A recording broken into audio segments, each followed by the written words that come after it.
नमस्कार विद्यार्थी मित्रांनो, स्मार्ट अकॅडमी या एज्युकेशनल यूट्यूब चॅनलवर सर्व भावी शिक्षकांचे मनापासून स्वागत आहे. आज आपण पाहणार आहोत ऑगस्ट 2023 भाषा 1 चे मराठीचे PYQ क्वेश्चन ॲनालिसिस आपण पाहणार आहोत. जर चॅनलवर तुम्ही नवीन असाल किंवा तुम्ही पहिल्यांदा चॅनल बघत असाल तर चॅनल सबस्क्राईब करून घ्या, कारण अशी सिरीज आपली PYQ ॲनालिसिस सिरीज एक्झामपर्यंत चालू राहणार आहे. त्यामुळे त्याचा तुम्हाला खूप फायदा होणार आहे. चला तर आपण सुरू करूया आपल्या आजच्या व्हिडिओला. बघा, सेट ए पाहणार आहोत आपण. बघा, ज्या परीक्षार्थींनी काय केले, ज्या परीक्षार्थींनी भाषा पहिली ही मराठी निवडला असेल तर त्यांनी खालील प्रश्नांची उत्तरे असं तुम्हाला तिथं दिलेले असते ॲरोमध्ये. बघा, आपण सुरुवात करूया. पहिली काय दिले बघा, प्रश्न अचूक पर्याय निवडून खालील प्रश्नांची 91 ते 105 उत्तरे द्या. बघा, पहिला 91वा प्रश्न काय, पुढील उदाहरणासाठी अनुकूल पर्याय निवडा. उदाहरण काय दिले बघा, मी भाषेवर लक्ष केंद्रित करताना याची दखल घेतो की ते योग्य आहे. काय ऑप्शन बघा, ट्रान्सलँग्वेजिंग.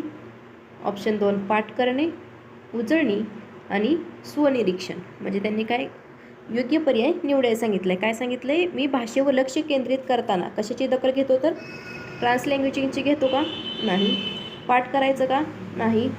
ट्रान्सलँग्वेजन, पाठ करणे, उजळणी आणि स्वनिरीक्षण. उजळणी तर आपण करणार नाही. मी भाषेवर लक्ष केंद्रित करताना कशाची दखल घ्यायला पाहिजे, स्वनिरीक्षण केलं पाहिजे. आपण स्वतः तिथं लक्ष केंद्रित केलं पाहिजे. भाषेवर लक्ष केंद्रित करताना आपण स्वतः त्याच्यामध्ये इम्प्लिमेंट झालं पाहिजे. म्हणजे आपण स्वतः त्याच्यावर वेगवेगळे विचार केले पाहिजे त्या भाषेवर. काय दखल घेतो, तर स्वनिरीक्षण. ऑप्शन क्रमांक 4 या प्रश्नाचं योग्य उत्तर आहे. बघा, 92वा प्रश्न काय, इयत्ता दुसरीचे विद्यार्थी head and shoulders knees and toes हे गाणं म्हणतात. काय म्हणतात, इयत्ता दुसरीचे विद्यार्थी काय head and shoulder knees and toes हे गाणं म्हणतात. गाणं म्हणत असताना ते शरीराच्या त्या अवयवांना स्पर्श करतात. शिक्षिका त्यांना कोणत्या पद्धतीने शिकवित आहे. बघा, ऑप्शन काय निवड, दृश्य श्राव्य, संवादात्मक भाषा शिक्षण आणि समग्र शारीरिक प्रतिभाव. काय येणार आहे, काय ते काय करतात, अवयवांना स्पर्श करतायत. म्हणजे काय येणार आहे ह्या प्रश्नाचं उत्तर, समग्र शारीरिक प्रतिभाव. काय काय शिक्षक करते, तर समग्र शारीरिक प्रतिभाव म्हणजे आपल्या शरीराच्या अवयवां थ्रू ते शिकवत आहेत. बघा, 93वा प्रश्न काय, विद्यार्थी समूहाला मागील पाठावर बेतलेल्या शब्दसंग्रहावरील 5 प्रश्नांची उत्तरे देणे आहे.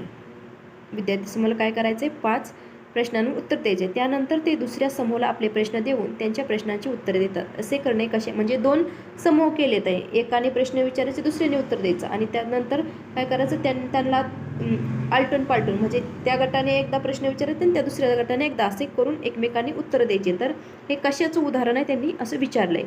मग ऑप्शन आहे सवंगड्याकडून झालेले मूल्यमापन, स्वमूल्यमापन, प्रत्याभरण आणि वाचन मूल्यमापन. तर हे कशाचं उदाहरण आहे, तर सवंगड्यांकडून झालेले मूल्यमापन. ऑप्शन क्रमांक ए म्हणजे आपल्या विद्यार्थी समूह त्या दुसऱ्या गटाकडून झालेलं आपलं मूल्यमापन आहे.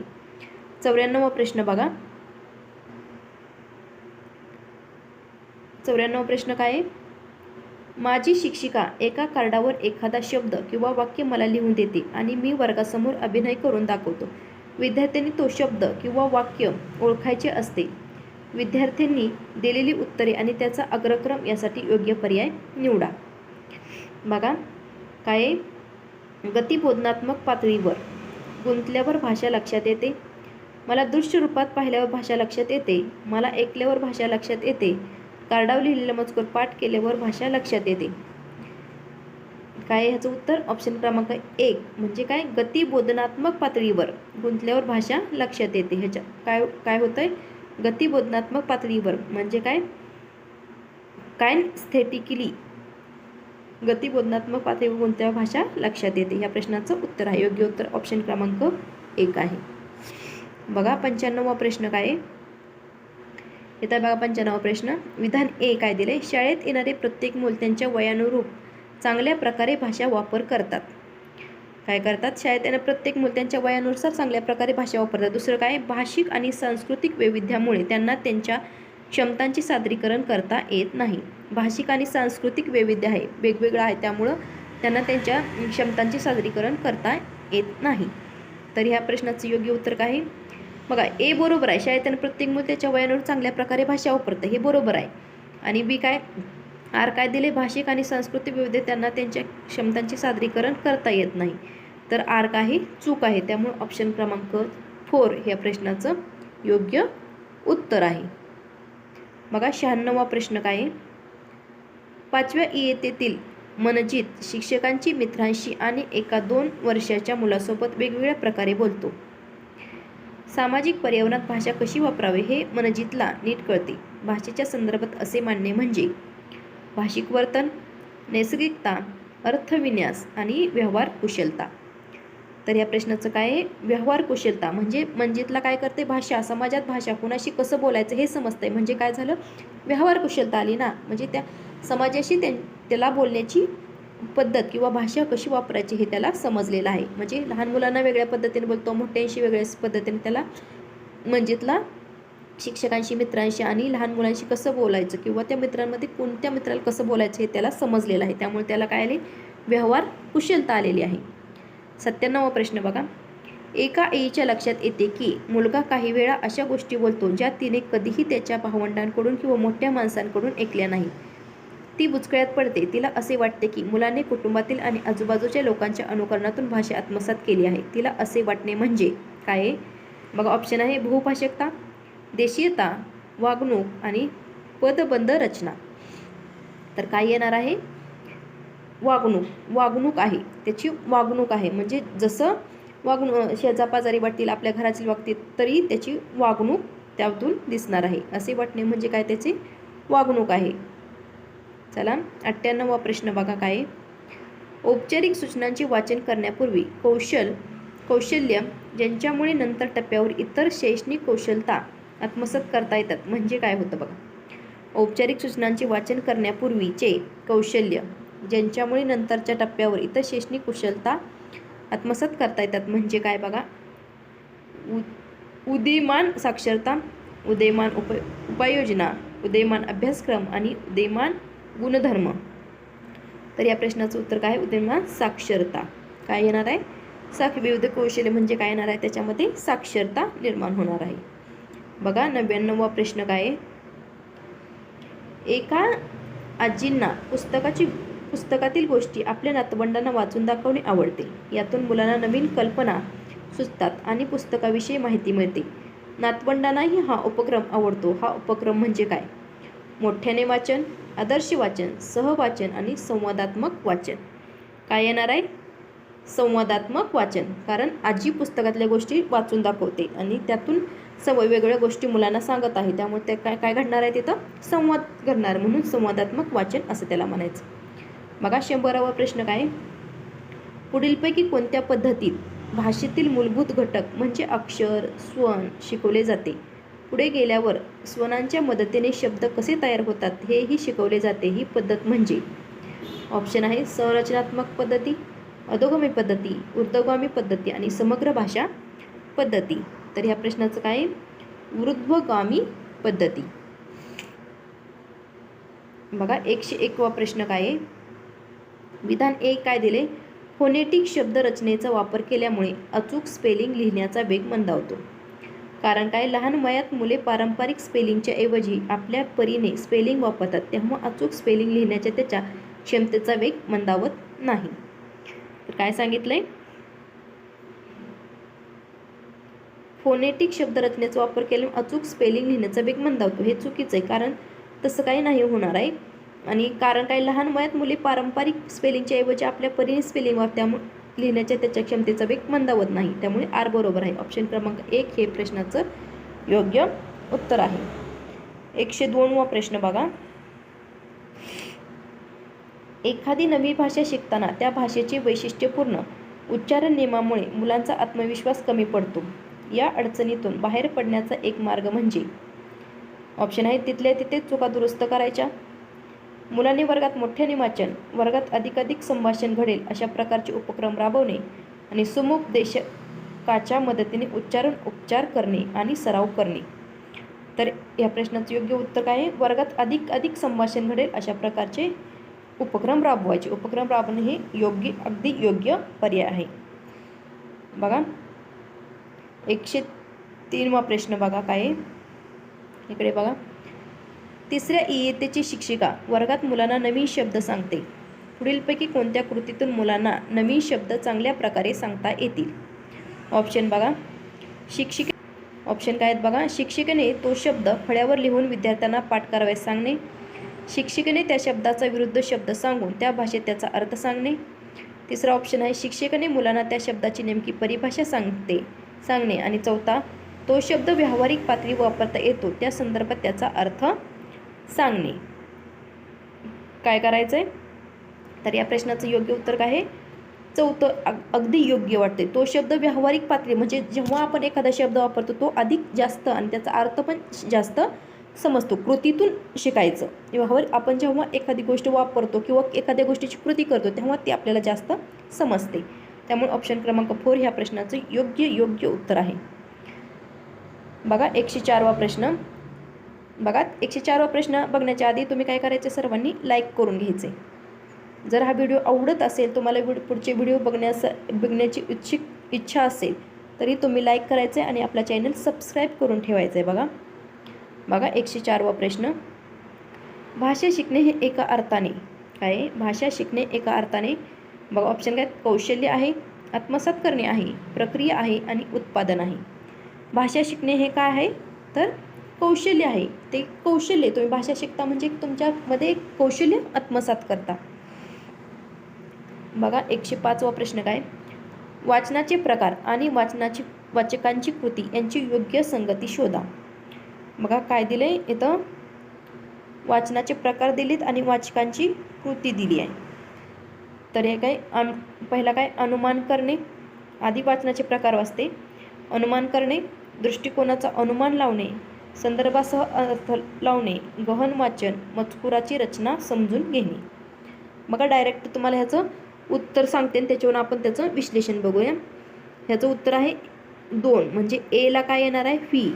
म्हणजे अनुमान करणे म्हणजेच काय, मजकूर कशाशी संबंधित आहे हे स्वतःला कळावे यासाठी शीर्षक आणि चित्रांचा आधार घ्यायचा. अनुमान करणे म्हणजेच काय, तर मजकूर कशाशी संबंधित आहे हे स्वतःला कळावे यासाठी शीर्षक आणि चित्रांचा आधार घ्यायला. ऑप्शन क्रमांक 2 ह्याचं उत्तर आहे बघा. आणि बीला काय येतं आहे, दृष्टिकोनाचा अनुमान लावणे. म्हणजे लेखक ज्या प्रकारे लिहितो त्या आधारे लेखकाची वैचारिकता समजणे. आणि सी काय आहे, सीला आहे 2. सीला काय आहे 2, मजकुरातील काही भागाचा अनोळखी शब्दांची ओळख करून घेण्यास वापर. गहन वाचन म्हणजेच काय येणार आहे बघा. डीला काय 4, मजकुरात भाषा कशी वापरली यावर भर देणे. डीला काय, मजकुरात भाषा कशी वापरली त्याच्यावर भर द्यायचा. आणि मजकुरातील रचना समजून घेणे म्हणजेच काय, तर शीर्षक आणि परिचयात्मक परिच्छेदाच आधारे माहिती कशी देण्यात आली हे ते पाहणे. तुम्हाला ह्यातला एक जरी ऑप्शन कट करा, इथं काय करायचं, लगेच इलिमिनेशन मेथड वापरायची तुम्ही. जर तुम्हाला आता गहन वाचन म्हणजे काय, त्याच्या मजकुरातील भाषा कशी वापरली याच्यावर भर द्यायचा. भर देणं हे जर तुम्हाला सांगितलं तर डीला काय आहे 4. डीला 4 कुठं आले, तुमचा पहिला आणि तिसरा ऑप्शन तर इथंच कटतो. त्यामुळं दुसऱ्यात आणि चौथ्यात अजून तुमचा कुठली जोडी लागते ती बघायची आणि पटकन ॲन्सर देऊन टाकायचं. जास्त इथं टाईम घालवायचा नाही. बघा पुढे काय दिलं आहे, 106 ते 114 उतारा दिला आहे आणि त्याच्यावरही प्रश्न दिलेत. आपण पहिल्यांदा उतारा वाचून घेऊया. उतारा बघा, आज प्रत्येक शहरात हिरवाई गडप झाली. तिची जागा आता कॉन्क्रीटच्या जंगलाने घेतली. शिवाय हवेचं प्रदूषणही भरमसाठ वाढले. भारतातल्या जवळपास कुठल्याही महत्त्वाच्या शहरात विमानातून प्रवेश करताना आज भस्मदिशी नजरेत शिरतो तो हिरवाईचा पुरता अभाव. मला वाटतं प्रत्येक शहरात मोठ्या प्रमाणात झाडं लावणं हाच तिथल्या हवेचं प्रदूषण कमी करण्याचा अत्युत्तम उपाय आहे.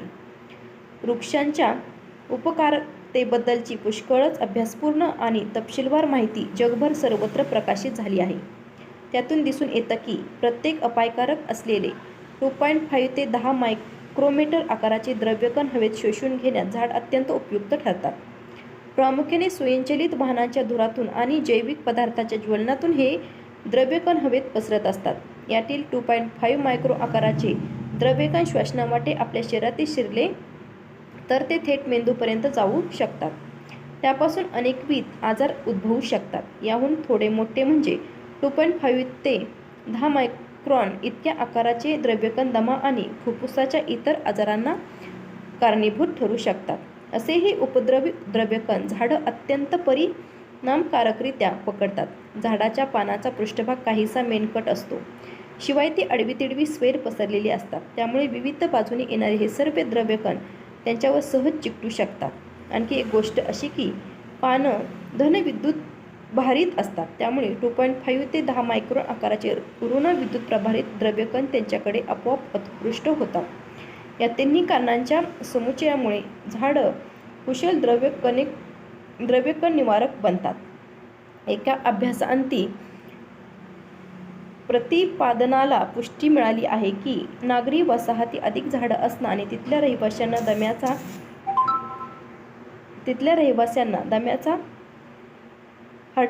दम्याचा अटॅक येण्याचं प्रमाण कमी असणं याचा सकारात्मक परस्पर संबंध आहे. जिथं झाडं अधिक तिथं दम्याचा असा अटॅक येण्याचं प्रमाण कमी आढळतं. संशोधकांनी असाही निष्कर्ष काढला आहे की शहराचे एकूण क्षेत्रफळ 20 ते 30% इतका भाग झाडांनी व्यापलेला असेल तर द्रव्यकणाने हे प्रदूषण जवळजवळ 24% कमी होतं. बहुतेक भारतीय शहरात वृक्षव्याप्त क्षेत्रफळ फक्त 7 ते 15% इतकं कमी आहे. बघा पुढे काय, हे वाढवण्याची नितांत गरज आहे. झाडं फक्त हवेचं प्रदूषणच कमी करत नाहीत तर ती आपल्याला पृथ्वीला उष्णतारोधक ढालही पुरवतात. झाडं शहरातील आणि उपनगरातील काँक्रीटचं आणि डांबराचं उष्णतामान 4 ते 5 अंश सेल्सिअसनं कमी ठेवतात आणि सूर्याच्या प्रखर अल्ट्राव्हायलेट किरणांपासूनही आपल्या त्वचेचं रक्षण करतात. सर्व प्रकारची झाडं, पानं अशी प्रदूषक द्रव्य हवेतून बाजूला करण्याचं काम करत असतात. परंतु पाईन किंवा इतर सूचिपर्णी वृक्ष हे काम विशेष परिणामकारकरित्या करतात. हे वृक्ष सदाहरित असतात. हिवाळ्यातही त्यांची पानं झडत नाही. त्यामुळे द्रव्यकण आणि धूळ शोषून घेण्याच्या बाबतीत ते सर्वाधिक कार्यक्षम असल्याचं दिसून आलंय. आणि म्हणून शहरातील वृक्षारोपणासाठी विविध स्वरूपाच्या झाडांची निवड करत असताना या सदाहरित वृक्षांचं योग्य असं प्रमाण आपण त्यात आवर्जून राखायला हवं. बघा आता प्रश्न आपण बघूया. लेखकाच्या मते झाडं ज्या कृती करतात त्यापैकी चुकीची विधान सोडवा. प्राणवायू पुरवठा, त्वचेचं रक्षण, द्रव्यकानी धूळ शोषण, दम्याच्या त्रासात वाढ. बघा काय करतात, चुकीचं विचारले. कसलं चुकीचं विचारले? प्राणवायू पुरवठा हे बरोबर आहे. त्वचेचं रक्षण करतात झाडं, द्रव्यकणाने धूळ शोषतात. पण दम्याच्या त्रासात वाढ करतात का कमी करतात? दम्याच्या त्रासात कमी करतात. त्यामुळे ही चुकीचं आहे. आपल्याला चुकीचं इथं त्यांनी काय म्हणले, वाढ करतात म्हटले. त्यामुळं ते चुकीचं आहे. बघा 107वा प्रश्न काय आहे, प्रदूषक द्रव्य वातावरणातून अधिक चोखपणे बाजूला सारण्याचे काम कोण करतं? स्वयंचलित वाहने, काँक्रीटचे उष्णतामान, पाईन व सूचिपर्णी आणि जैविक पदार्थ. या प्रश्नाचं योग्य उत्तर काय आहे? पाईन व सूचिपर्णी. आपण इथंच बघितलं आहे पाईन व सूचिपर्णी. बघा 108वा भरमसाठ या शब्दाचा समानार्थी शब्द विचारला आहे. बघा भरमसाठ या शब्दाचा भरमसाठ भव्य का नाही, अमर्याद, भडीमार आणि असं म्हणतंय. समानार्थी शब्द काय? अमर्याद. भरमसाठ म्हणजे अमर्याद. बघा 109वा प्रश्न काय आहे, ती आडवी तिडवी स्वेर पसरलेले असतात. या वाक्यातील अधोरेखित शब्दाची जात ओळखा. आडवी तिडवी या शब्दाची काय विचारले त्यांनी? जात. काय आडवी तिडवी? काय क्रियाविशेषण अव्यय आहे. क्रियाविशेषण अव्यय आहे. बघा 110वा प्रश्न काय विचारलाय त्यांनी, पुढीलपैकी विशेषनाम नसलेला पर्याय. नसलेला विचारलाय. कसा नसलेला? पृथ्वी, पाईन, सूचिपर्णी आणि झाड. यातलं काय आहे? झाड हे काय विशेषनाम नाही. काय आहे? विशेषनाम नाही. त्यामुळं झाडे काय येणार आहे? ऑप्शन 4 हे याचं उत्तर येणार आहे. 111 बघा, उत्तराप्रमाणे कोणत्या दोन बाबींमध्ये सकारात्मक संबंध असल्याने निष्पन्न झालेले असे सांगण्यात आले आहे? ऑप्शन आहेत प्रदूषक द्रव्य आणि डांबराचे उष्णतामान, काँक्रीटचे जंगल आणि वायू प्रदूषण, दमा आणि फुफ्फुसांचा आजार, अधिक झाडं कमी होणार दम्याचा त्रास. तर या प्रश्नाचं काय बघू अधिक झाडं तिथं काय होणार, कमी होणार दम्याचा त्रास. बघा 112 प्रश्न काय, एखादी गोष्ट मुद्दाम निक्षून करणे या आशयाचा कोणता शब्द उतार्यात आला आहे? उपयुक्त, कार्यक्षम, आवर्जून आणि अपायकारक. तर कुठला? आवर्जून, मुद्दाम, निक्षून, ह्याला काय आवर्जून, हा ऑप्शन क्रमांक 3 या प्रश्नाचं उत्तर आहे. 113वा प्रश्न बघा, लेखकाच्या मते कोणत्याही शहरात प्रवेश करताना प्रकर्षाने जाणवणारी गोष्ट कोणती? कोणत्याही शहरात काय करायचंय, कोणत्याही शहरात प्रकर्षाने जाणवणारी गोष्ट कोणती आहे? तर प्रदूषण द्रव्ये, हिरवाईचा अभाव, वृक्षारोपण, काँक्रीटचे जंगल. तर 113व्या प्रश्नाचं उत्तर काय आहे? तर हिरवाईचा अभाव. कशाचा अभाव दिसून येतो शहरात प्रवेश करताना? तर हिरवाईचा अभाव. 114वा प्रश्न बघा, लेखकाच्या मते जागतिक पातळीवर कोणती माहिती उपलब्ध झाली आहे? कोणती माहिती उपलब्ध झाली आहे? तर झाडांची पाने धन विद्युत प्रभारित नसतात, हे नाही. बहुतेक भारतीय शहरात वृक्षव्याप्त क्षेत्र 7 ते 15% वाढ, हे नाही. वृक्षांच्या उपकारकतेबद्दलची सखोल व अभ्यासपूर्ण माहिती काय आहे? याच्याबद्दल माहिती निर्माण झाली आहे. ऑप्शन क्रमांक 3 या प्रश्नाचं उत्तर आहे. बघा 115वा प्रश्न काय, 115 काय दिलंय तुम्हाला? कविता दिली आहे. 115 ते 120 कविता आणि त्याच्यावर प्रश्न आहेत. बघा आपण पहिल्यांदा कविता वाचून घेऊया. दृष्ट हिला लागली पडे कुणी पाप्याची सावली, लिंपलं लोण ग कोणी उतरा, जगदंबेचा ग अंगारा, लावा बांधा गंडा दोरा, काळजी घ्या चांगली, चाफ्या परी गोरे पण पिवळं, काकडी परी अंग कोवळं. बघा मैद्यापरी लुसलुशीत सगळं, दृष्ट पडुनी करपली, ज्यांच्या पोटी उदंड माया, लेकूर वाळ्या आया वाया, पोक्त शहाण्या आना दाया, दावा चापे कळी, चिमणीसारखं तोंड झालं, डोळ्यावरचं तेज चाललं, नाक उंच वर येऊ लागलं, गत कशी ग झाली. बघा 115वा प्रश्न. आता कविता वाचलेली आहे, आपण त्याच्यावरचे प्रश्न सोडूया. 115वा प्रश्न काय बघा, लुसलुशीत हे कोणते विशेषण आहे? लुसलुशीत हे कोणते विशेषण आहे? बघा अनिश्चित संख्या विशेषण, गणवाचक विशेषण, गुण विशेषण आणि क्रमवाचक. लुसलुशीत काय ते गुण आहे त्याचा, लुसलुशीत हा त्याचा गुण आहे, त्यामुळे काय येणार आहे? गुणवाचक विशेषण. 116वा प्रश्न बघा, चाफेकळीची उपमा कोणाला दिली आहे? चाफेकळीची उपमा कोणाला दिली आहे? दायांना, नायिकेला, लेकरवाळ्यांना आणि पोक्त्या बायांना. चाफेकळीची कुणाला दिली आहे? तर नायिकेला. नायिकेला काय केली आहे? त्यांनी चाफेकळीची उपमा दिली आहे. काकडी परी अंग कोवळं यातील परी हे कोणते अव्यय आहे? परी हे कोणते अव्यय आहे? तर कोणते? न्यूनत्व बोधक उभयान्वी अव्यय. ऑप्शन क्रमांक 1 ह्या प्रश्नाचं उत्तर आहे. ऑप्शन क्रमांक 1. बघा 118वा प्रश्न, दाया या शब्दाचा समानार्थी शब्द, दाया या शब्दाचा समानार्थी शब्द कोणता आहे? सेविका, परिचारिका, उपचारिका आणि सुतिका. तर ह्याचा उत्तर काय येणार आहे? तर सुतिका. चिमणीसारखे तोंड होणे म्हणजे सुरकुत्या पडणे, चेहरा सुकणे, अपराधी वाटणे, दुःखी होणे. तर काय होणार? चेहरा सुकणे. चिमणीसारखं तोंड म्हणजे आपलं चिमणी असं छोटं चोन होऊन त्याला काय चेहरा सुकल्यासारखं आपण म्हणत नाही. आपल्या घरात जर एखादं सुकून कोण चिमणीसारखं तोंड केलंय असं म्हणत नाही, तसं चिमणीसारखे तोंड होणे म्हणजे चेहरा सुकणे. ऑप्शन क्रमांक 2. तरुणीवर उपाय करण्यासाठी बोलवण्याचे कारण काय? त्या लिंब लोण उतरवतात, त्या शहाण्या असतात, त्या प्रेमळ असतात, त्या अनुभवी असतात.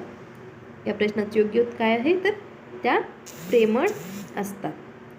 काय या प्रश्नाचं उत्तर? त्या प्रेमळ असतात. ऑप्शन क्रमांक 3 या प्रश्नाचं उत्तर आहे.